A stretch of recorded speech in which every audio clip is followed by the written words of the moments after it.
Welcome to the Grief Sanctuary, a space to talk about grief through embodiment, ancestral connection, and a decolonized lens. I'm Iyawiyalade, Doctora Minerva Arias, and today we are redefining grief. When people hear the word grief, they often associate it with the mourning of someone, the death of someone. And while death is one of the most visceral experiences of grief, it's not the only one. One of the biggest limitations in how we understand grief is that we've been taught that it only belongs to bereavement, to losing someone in their flesh clothes. But grief is so much more than that. So when I talk about redefining grief, I'm talking about expanding how we understand it, how we hold it, how we feel it, how we live it. Grief, to me, is what happens when we lose something, when something shifts, when something dies, when someone shifts or dies, transforms or transitions.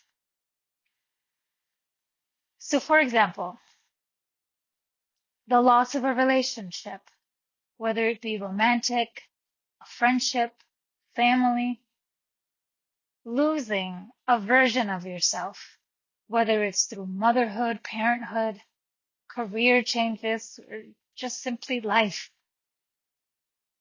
Migration, the yearning for ancestral lands or for a home.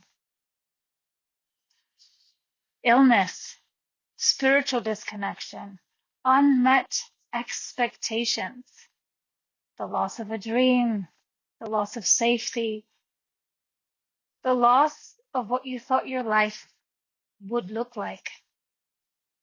And so I think there's a lot of people walking around carrying grief that they just don't have the language for. And when you don't have the language for something, you don't know how to tend to it. So when we define grief too narrowly, we are ignoring a part of ourselves or many parts of ourselves.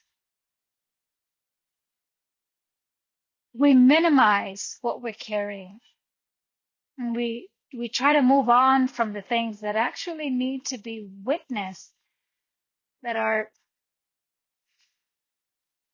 yearning for us to witness. And so in turn, we don't seek the support that we actually need, because we don't even realize that we're grieving. And so instead, this grief, it shows up in other ways. It shows up in our body. It shows up as fatigue, as a lack of appetite, or food cravings, as numbness, mental fog, irritability. It shows up as disconnection, feeling unmotivated, feeling like something is off, but you just don't know what or why. And so you're feeling all of these things, but you don't recognize it as grief, as something that needs witnessing and tending.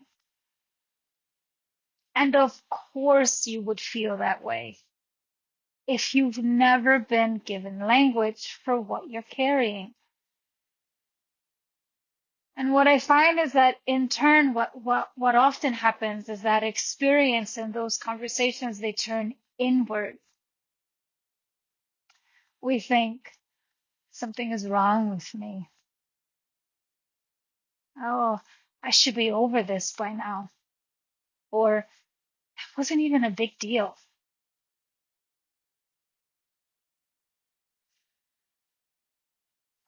But the truth is, something did happen. There was a loss, there was a shift, there was a transformation, there was a death.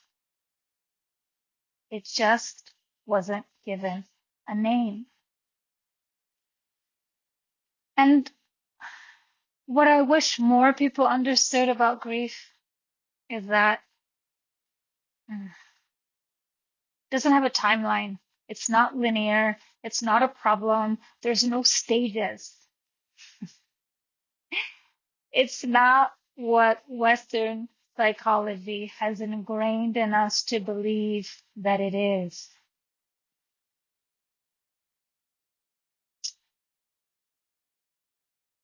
Instead, for me, grief is relational.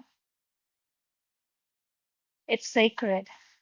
It's something that has the potential to be so expansive if we lean into the experience and what's happening for us in all ways and in all levels, right?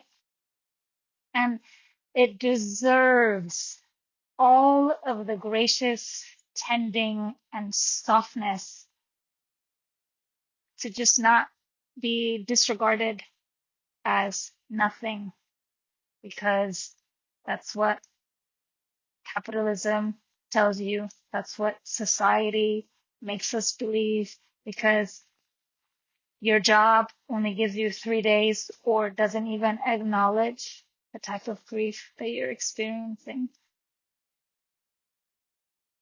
Because in essence, those feelings, that grief is actually telling you that it mattered.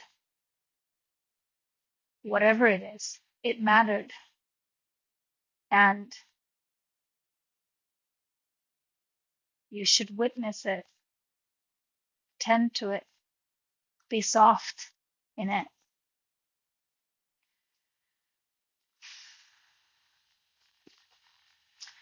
And so if this expanded something for you, stay here with me, because these are the kind of conversations that we're going to be having on this channel. And so, don't forget to subscribe so that you know when the next video drops. And if you feel like there's a kind of grief that maybe I didn't mention, or you just want to affirm for me, for yourself, for anyone who's reading, that isn't necessarily talked about enough, drop it in the comments. Thank you for being here. And until next time, remember to tend to your grief with tenderness. Sure.